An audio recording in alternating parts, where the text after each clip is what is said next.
All right, folks, what is going on? This is episode 287 of the First and Frame Rate Show. I am VF Baller.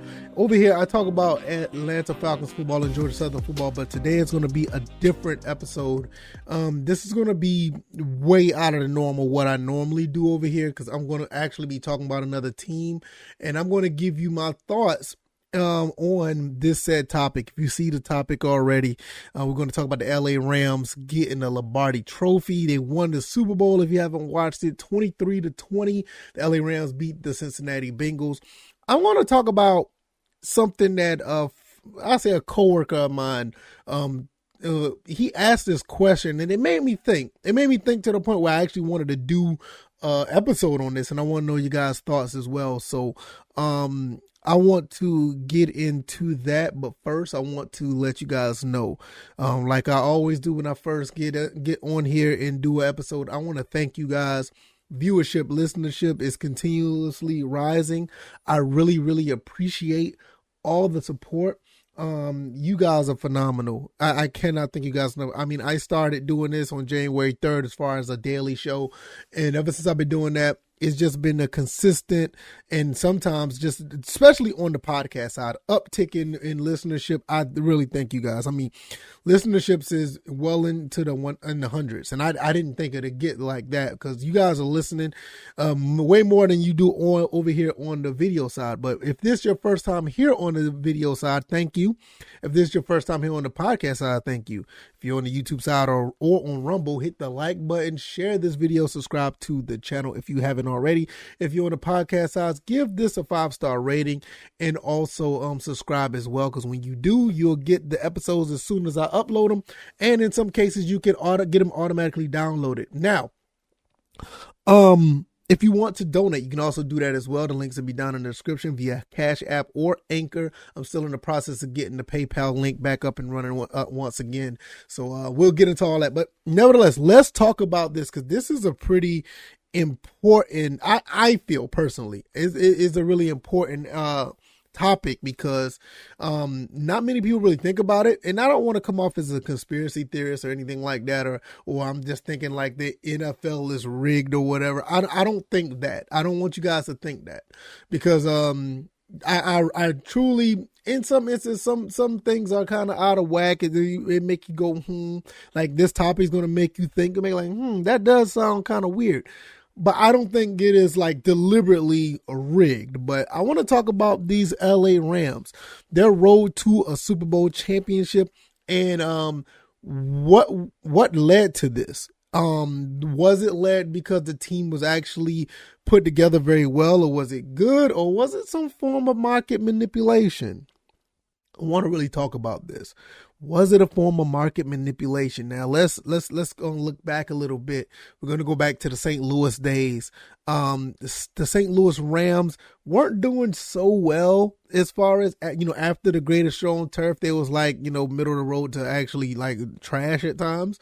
But the owner at the time, I want to make sure I get this right, because I have it all in front of me, but it's kind of all over the place. The owner, I think his name was Kroenke. I think his name was Steve Kroenke. I want to make sure I get that right. He wanted to move the team back to LA back in as early as 2013. And there's a real big issue with this, because St. Louis felt like they were kind of hosed in this whole situation. There were times where they thought that they was going to keep the team in St. Louis. I'm sorry, his name was Stan Kroenke. Stan Kroenke, not Steve. Stan Kroenke. I'll stand corrected. They thought they were going to keep the team. There was a lot of issues that was going on within them keeping the team, but the interest of moving to LA was like huge, and the NFL had something to do with that. Everybody knew that the NFL wanted to have a market into the LA market once again. I guess that sounds wrong. They wanted some fortification in the LA market. That's where they wanted to go. And this has been something that's been known for years. And since 2013, people around the NFL kind of knew as early that they wanted them to move back to LA. I mean, the LA market is like, I think it's like number 5 or number 3 in the entire country. The NFL want that part of the market. Obviously, a lot of televisions, a lot of money is out of there. People, they felt like a lot of people wanted to, will go watch football if it's out there. So, I don't know too much about the LA Chargers situation, but the Rams is really, really interesting. So, they really wanted to get this done, but at the same time, they felt like something had to be more than that. It didn't just have to have the Rams in that market and just sit in that market, because it's really easy to get in that market and just sit there. They wanted a prominent team to be in that market, a recognizable team in that market, and a market that will be able to get more of a buzz if they are a winning franchise in that market. So this is where I come in and start thinking about things, because all that right there is a known fact. Everybody knew that the NFL wanted a team back in the LA market. Now this is where I come in, and a coworker of mine was talking about this. He said, "Do you think that the NFL wanted the LA Rams to win a Super Bowl for them to be prevalent and respected and recognized as a top team in the LA market?" And I started to think about this. I was like, I don't know. That sounds kind of crazy, or whatever the case may be. Then I started thinking about this, and then I was like, wait a minute. This kind of, something about this kind of, my coworker might be onto something. Because I look at it like this. The team wasn't all that good when they left St. Louis to go to the LA Rams. When they moved to LA. They weren't all that good. But you mean to tell me, in a short amount of time, from the time they moved to LA in 2016, and they turned right back around and end up being NFC champs in 2 years? Think about that for a second. And I'm not saying that nobody's throwing games or whatever the case may be, but I feel like the Rams were put in a situation to get prominent players, to put them in position to be really good. You look at around the 2008 season, in that offseason, they get Marcus Peters. They turn around and move Robert Quinn and Algo Ogletree. They get Pro Bowler, at the time, 5-time Pro Bowler, Aqib Talib. They end up getting Ndamukong Suh. They turn around and get Brandon Cooks for Sammy Watkins. I mean, when they lost Sammy Watkins, they get Cooks and then Todd Gurley. They get him a 5-year extension. Also they turn around and get Aaron Donald. They sign him to a 6-year contract after Aaron Donald been holding out. I thought about this for a second. They made a lot of moves, and I'm thinking okay, how did this happen this way? They turn around and end up being the NFC champions and go to Super Bowl 53, which I honestly think that that was probably their chance to supposed to win the Super Bowl then, but Jared Goff wasn't it. Turn around 4 years later, 3 years later, they get Matthew Stafford. They turn around and get Deshaun Jackson at the time, Sony Michel. They got a handful of other players. Von Miller steps onto the scene. The whole situation with Deshaun Jackson didn't work out, so they get Odell Beckham. I'm looking at this and I'm like, all right, I already said they got Matthew Stafford.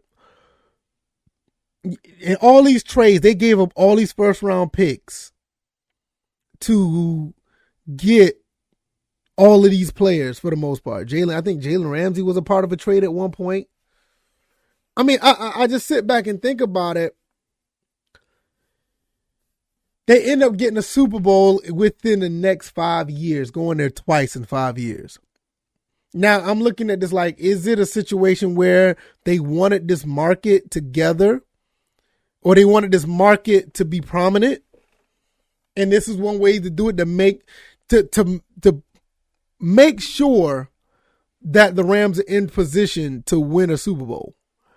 And to me, I think it's something to think about, because I'm sitting here just thinking, I'm like, well, damn, y'all didn't do anything from 2000. Well, I'll say 2004, because they went to the Super Bowl with, and they lost against the Patriots in 2004, I think.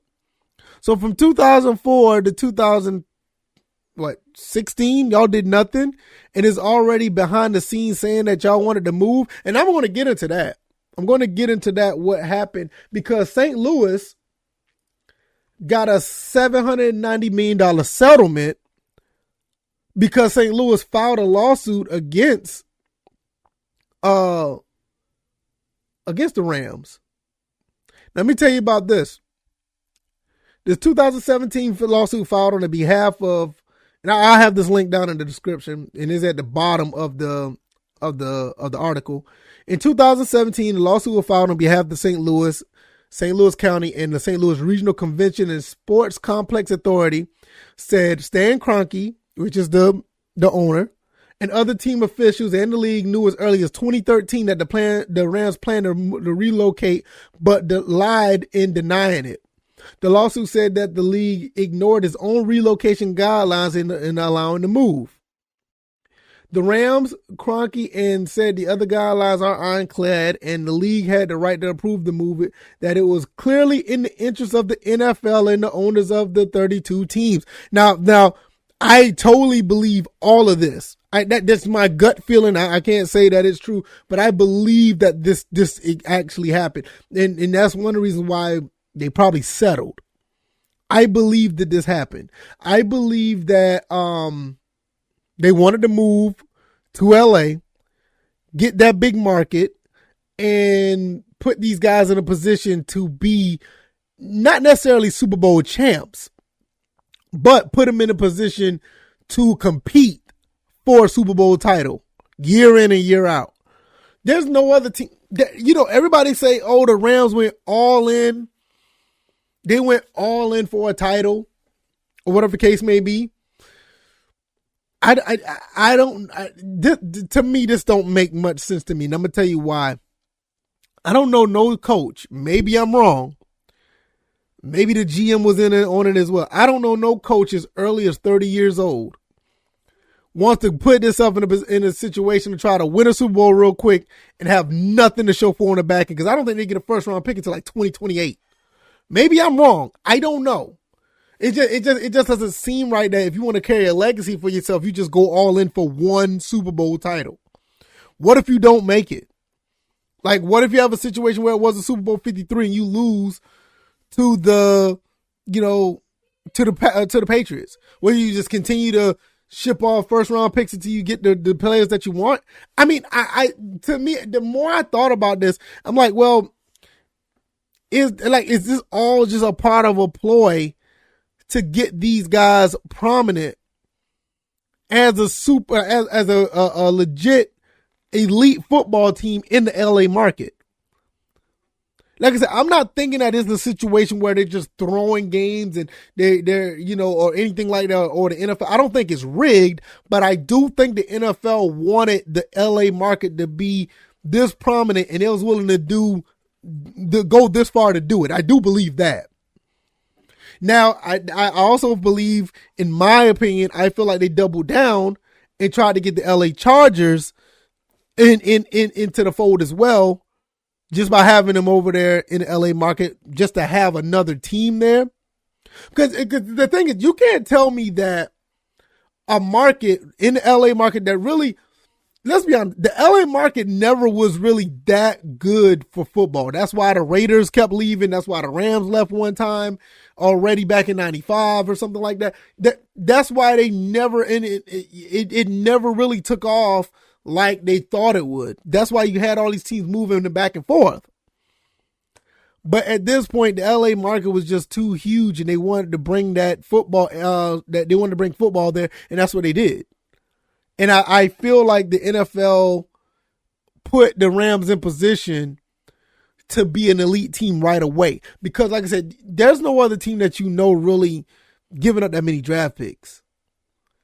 You hear stuff like this, like if a coach is on his way out of the door and about to retire. Sean McVay is young. So I just don't see it. I mean, I'm not taking nothing away from their title. I mean, I believe they, well, we can talk about that for a second as well. I believe they won the title fair and square. But I feel like they put this situation out there like this to where we're looking at like, all right, was this all a ploy to manipulate a market to get these guys not only be a good team, but an elite team. So LA, the city of LA, the market of LA could flourish because it's like the top 5 market in the country. Now we can talk about the Super Bowl. I was kind of, and I think I talked about this in my reaction. I was kind of upset. Well, I ain't gonna say I say more disappointed. I was more disappointed in the flags that was being thrown late in the game. It just seemed like it was too suspicious. Now, if you're going to let the players play, let them play all game. But at the end of the game, you saw a crazy hold, and the helmet was legit though. Then you saw a pass interference. It was, it was kind of funny. Or was that pass interference was a hold? It just felt kind of odd, like they wanted to put the Rams in position once again to be champions. I mean, like I said, I don't have a dog in the fight. I really don't. But I just like, when you look at this situation, it's like, I feel that the Rams, the LA Rams, were taken from St. Louis to put them back into the LA market, and they just got good like really quick. They like, and I'm not taking nothing away from the coaching or the players or nothing, but it just seemed like everything was lined up for them to be a good team right away. Because you didn't see St. Louis do this since 2004, since The Greatest Show on Turf. After that, you had like Sam Bradford was there, Kyle Bowler, I think he was there. I think they had like they had some terrible years. I think Sam Bradford was drafted from there. I can't remember. It's just, I don't know. I mean, I may be tripping. Y'all probably sitting there thinking I'm crazy, but I really feel this way. I think that something is a little off about this. Because like I said, with the St. Louis situation, they settled out of court over the lawsuit of them moving to to LA. They always wanted the LA market, and then when they got the LA market, the team got good really quick. I'm not sure if that was like I said, I'm not sure if this was like Sean McVay's philosophy when he got the job. Like, look, when I get here, I want to give some draft picks away and get a bunch of players. I don't know what kind of coaching philosophy is that. I mean, maybe it is. I just don't know. But it just sounds kind of odd because you don't hear. You kind of hear stuff like this in basketball, not much in football. But what they did, I mean, it worked. They ended up winning the Super Bowl.